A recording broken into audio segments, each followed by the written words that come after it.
आज है 31 अगस्त 2024 दिन शनिवार। तो चलिए जान लेते हैं देश और दुनिया की तमाम बड़ी खबरों को। लेकिन दोस्तों उससे पहले आपको बता दें कि एक एक खबर को हम विस्तार से बताएंगे, तो बने रहिएगा वीडियो में अंत तक।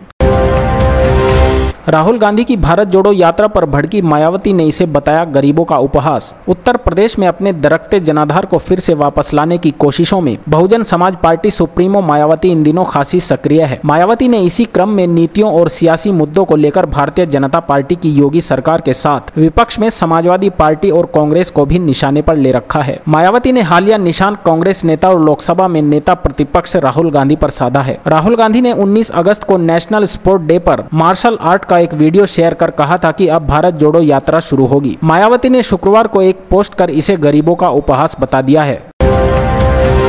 सीएम योगी में ही कमी ढूंढने लगे भाजपा एमएलए के पिता राम शरण वर्मा, मायावती की शान में पढ़े कसीदे। उत्तर प्रदेश के पूर्व मंत्री और बीजेपी विधायक विवेक वर्मा के पिता राम शरण वर्मा ने अपनी ही सरकार पर गंभीर आरोप लगा दिए हैं। उन्होंने सरकार पर सवाल उठाते हुए बसपा सुप्रीमो मायावती के कार्यकाल की तारीफ की और उन्हें सीएम योगी से बेहतर मुख्यमंत्री बताया। वर्मा के मुताबिक यूपी में अब तक जितने भी सीएम बने हैं उनमें सीएम योगी सबसे नाकारा और बेकार है। राम शरण वर्मा ने कहा कि मायावती के कार्यकाल में रिश्वत नहीं होती थी। रामशरण वर्मा खुद भाजपा सरकार में राज्य मंत्री रह चुके हैं। यही नहीं, उनके बेटे विवेक वर्मा पीलीभीत की बीसलपुर विधानसभा से विधायक हैं। पूर्व मंत्री ने मंगलवार को बीसलपुर मंडी में धरना प्रदर्शन शुरू कर दिया है। उन्होंने आवारा पशुओं समेत कई अन्य समस्याओं को लेकर अनिश्चितकालीन धरना शुरू कर दिया है। कंगना रनौत के बयान को अखिलेश यादव ने हरियाणा चुनाव से जोड़ा, बताई पर्दे के पीछे की कहानी। समाजवादी पार्टी के अध्यक्ष अखिलेश यादव ने किसानों के आंदोलन को लेकर विवादास्पद टिप्पणी करने के लिए भारतीय जनता पार्टी की सांसद कंगना रनौत की आलोचना करते हुए मंगलवार को कहा कि यह बयान नहीं बल्कि किसी को बचाने के लिए शब्द ढाल है। यादव ने एक्स पर एक पोस्ट में कहा, ये भाजपा की स्क्रिप्ट है जिसे एक अभिनेत्री जी शीर्ष निर्देशक जी के कहने पर संवाद के रूप में पढ़ रही है। जब एक सामान्य राजनीतिज्ञ भी ये समझता है कि किसानों के प्रदेश में किसान आंदोलन के बारे में अपशब्द कहने से उनको हानि होगी, तो क्या भाजपाई चाणक्य ये नहीं समझते? दरअसल कंगना ने हाल ही में कहा था कि अगर देश का नेतृत्व मजबूत नहीं होता तो भारत में बांग्लादेश जैसी स्थिति पैदा हो सकती थी। उन्होंने यह भी आरोप लगाया कि किसानों के विरोध प्रदर्शन के दौरान वहां शव लटक रहे थे और बलात्कार हो रहे थे। सीएम योगी के बटेंगे तो कटेंगे वाले बयान पर सियासी घमासान। अब असदुद्दीन ओवैसी ने कह दी बड़ी बात। उत्तर प्रदेश के मुख्यमंत्री योगी आदित्यनाथ ने सोमवार को आगरा में वीर दुर्गादास राठौर की प्रतिमा का अनावरण करते हुए एक ऐसा बयान दिया जिस पर सियासी घमासान मच गया। उत्तर प्रदेश के सीएम योगी के बयान पर सपा प्रमुख अखिलेश यादव से लेकर असदुद्दीन ओवैसी ने पलटवार किया है। असदुद्दीन ओवैसी ने हैदराबाद में कहा कि उन्हें कुर्सी जाने का डर है, इसलिए वह ऐसी बातें कर रहे हैं। उनको डर सता रहा है कि बीजेपी उनको सीएम पद से हटा देगी, इसलिए वह बीजेपी का पैगाम दे रहे हैं कि बटेंगे तो कटेंगे। बता दें कि सोमवार को आगरा में बड़ा बयान देते हुए सीएम योगी ने कहा था कि राष्ट्र से बढ़कर कुछ नहीं हो सकता। राष्ट्र तब तक सशक्त रहेगा जब तक हम एक नेक रहेंगे। बटेंगे तो कटेंगे। आगरा में वीर दुर्गादास राठौर की प्रतिमा का अनावरण करते हुए योगी आदित्यनाथ ने कहा था कि बांग्लादेश वाली गलतियां यहाँ नहीं होनी चाहिए। एक रहेंगे तो नेक रहेंगे और सुरक्षित रहेंगे।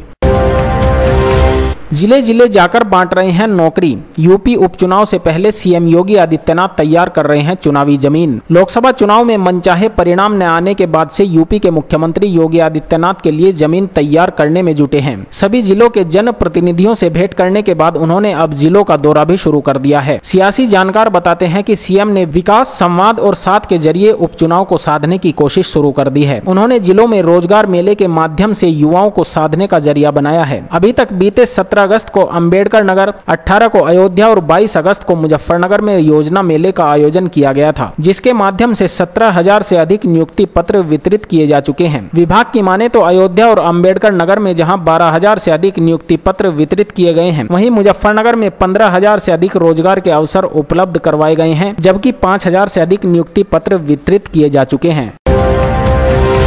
आपका जवाब नहीं मिला, ममता बनर्जी ने पीएम मोदी को दोबारा लिखा पत्र। बोली, संवेदनशील मुद्दे पर चुप्पी सही नहीं है। पश्चिम बंगाल की मुख्यमंत्री ममता बनर्जी ने शुक्रवार को प्रधानमंत्री नरेंद्र मोदी को एक पत्र लिखकर उनसे बलात्कार के मामलों में 15 दिन की सुनवाई और अनुकरणीय सजा का मार्ग प्रशस्त करने के लिए सख्त केंद्रीय कानून लाने का आग्रह किया है। उन्होंने कहा कि इस तरह के संवेदनशील मुद्दे के बावजूद उन्हें प्रधानमंत्री से कोई जवाब नहीं मिला है। सीएम ने बलात्कार और हत्या जैसे जघन्य अपराधों से निपटने के लिए कड़े कानून की आवश्यकता पर जोर दिया है। पाकिस्तान ने पीएम मोदी को भेजा न्योता। इस्लामाबाद में होना है शंघाई सहयोग संगठन का शिखर सम्मेलन। भारत और पाकिस्तान के बीच रिश्ते किसी से छिपे नहीं हैं। पिछले 10 साल से दोनों देशों के बीच कूटनीतिक बातचीत लगभग बंद है। हालांकि पीएम मोदी एक बार अचानक पाकिस्तान की यात्रा कर चुके हैं। इस बीच पाकिस्तानी विदेश मंत्रालय ने बताया कि पीएम मोदी को पाकिस्तान आने के लिए न्योता भेजा गया है। यह न्योता पाकिस्तान में होने वाली शंघाई सहयोग संगठन शिखर सम्मेलन में शामिल होने के लिए भेजा गया है। दरअसल अक्टूबर के महीने में पाकिस्तान की राजधानी इस्लामाबाद में शंघाई सहयोग संगठन शिखर सम्मेलन होना है। इसकी बैठक में शामिल होने के लिए ही पाकिस्तान के विदेश मंत्रालय ने पीएम मोदी को न्योता भेजा है। पीएम मोदी के अलावा एससीओ के अन्य सदस्य देशों के राष्ट्राध्यक्षों को भी शिखर सम्मेलन में शामिल होने के लिए निमंत्रण भेजा गया है। अहम बात यह है कि भारत सरकार की तरफ से इस मामले में अभी तक कोई बयान नहीं दिया गया है। झारखंड में गरीबों के बिजली बिल होंगे माफ। शहीद अग्निवीरों को मिलेगा झारखंड पुलिस के बराबर सम्मान। झारखंड में विधानसभा चुनाव नजदीक आ रहे हैं। इसी के साथ राज्य में लोक लुभावन वादों का दौर भी शुरू हो गया है। झारखंड के मुख्यमंत्री हेमंत सोरेन ने गुरुवार को ऐलान किया कि देश के लिए बलिदान देने वाले अग्निवीरों के परिवार को झारखंड पुलिस के बराबर सम्मान दिया जाएगा। उन्होंने इसके साथ ही राज्य में गरीब परिवारों को बकाया बिल बिजली माफ करने का भी ऐलान किया है। झारखंड सरकार ने गुरुवार को कहा कि उसने 200 यूनिट मुफ्त बिजली योजना से लाभान्वित होने वाले लगभग 39 लाख उपभोक्ताओं के लिए 3,584 करोड़ रुपए का बिजली बकाया माफ करने का फैसला किया है। झारखंड सरकार ने ड्यूटी या सैन्य अभियानों के दौरान बलिदान देने वाले झारखंड के अग्निवीर सैनिकों के परिवारों के लिए 10 लाख रुपए का अनुग्रह भुगतान और सरकारी नौकरी में शामिल करने का फैसला किया है। अगर बंगाल जला तो ममता बनर्जी के बयान को लेकर मचा घमासान। हिमंता बोले हमें डराने की हिम्मत कैसे हुई। पश्चिम बंगाल की मुख्यमंत्री ममता बनर्जी की रैली में की गई हालिया टिप्पणियों पर असम और मणिपुर के मुख्यमंत्रियों की ओर से कड़ी प्रतिक्रिया आई है। रैली को संबोधित करते हुए ममता ने प्रधानमंत्री नरेंद्र मोदी को चेतावनी दी थी कि अगर भारतीय जनता पार्टी बंगाल में गड़बड़ी फैलाने की कोशिश करती है तो इसका असर दूसरे राज्यों पर भी पड़ेगा। उन्होंने कहा अगर आप बंगाल जलाएंगे तो असम, पूर्वोत्तर उत्तर प्रदेश, बिहार, झारखंड, ओडिशा और दिल्ली भी जलेंगे। जवाब में असम के मुख्यमंत्री हिमंत बिस्व शर्मा ने ममता पर अपनी कमियों को छिपाने के लिए जनता को भड़काने की कोशिश करने का आरोप लगाया है। शर्मा ने एक्स पर एक पोस्ट में कहा, दीदी असम को धमकाने की आपकी हिम्मत कैसे हुई। हमें खून से लथपथ आंखें मत दिखाइए। अपनी विफलता की राजनीति से भारत में आग लगाने की कोशिश मत कीजिए। शर्मा ने यह भी कहा कि विभाजनकारी भाषा बनर्जी को शोभा नहीं देती है। 750 किलोमीटर रेंज परमाणु हथियार से लैस अचूक निशाना। आज नौसेना में शामिल हुआ आईएनएस। चीन पाकिस्तान के छूटेंगे पसीने। भारतीय नौसेना की ताकत में और इजाफा होने जा रहा है। नौसेना में परमाणु सबमरीन आईएनएस अरिघात शामिल हो चुका है। इसे दुश्मन का काल कहा जा रहा है। इसके समंदर में उतरते ही भारत की ताकत कई गुना बढ़ जाएगी। चीन से लेकर पाकिस्तान में इसे लेकर खलबली मची हुई है। परमाणु बम से लैस यह पनडुब्बी 750 किलोमीटर तक दुश्मन को खत्म करने की ताकत रखती है। यह न सिर्फ दुश्मन से बच सकती है बल्कि उस पर नजर भी बनाए रख सकती है। विशाखापत्तनम के सीक्रेट जहाज निर्माण केंद्र में रक्षा मंत्री राजनाथ सिंह की मौजूदगी में इसे समंदर में उतारा गया है। वह दंगा भड़का सकते हैं। विपक्षी नेताओं ने असम सीएम हिमंत बिस्व शर्मा के खिलाफ दर्ज कराई शिकायत। मियां मुसलमानों को असम पर कब्जा नहीं करने देंगे। असम के मुख्यमंत्री हिमंत बिस्व शर्मा ने यह बात मंगलवार को कही। उन्होंने विधानसभा में कहा कि कांग्रेस को जितना चिल्लाना और चीखना है वो कर ले, लेकिन मैं असम को मियां भूमि नहीं बनने दूंगा। शर्मा के इस बयान के बाद राजनीति गर्म हो गई है। असम के मुख्यमंत्री के इस बयान के बाद कई विपक्षी दलों ने पुलिस में शिकायत दर्ज कराई है, जिसमें उन पर धर्म और जाति के आधार पर विभिन्न समूहों के बीच दुश्मनी को बढ़ावा देने का प्रयास करने का आरोप लगाया गया है।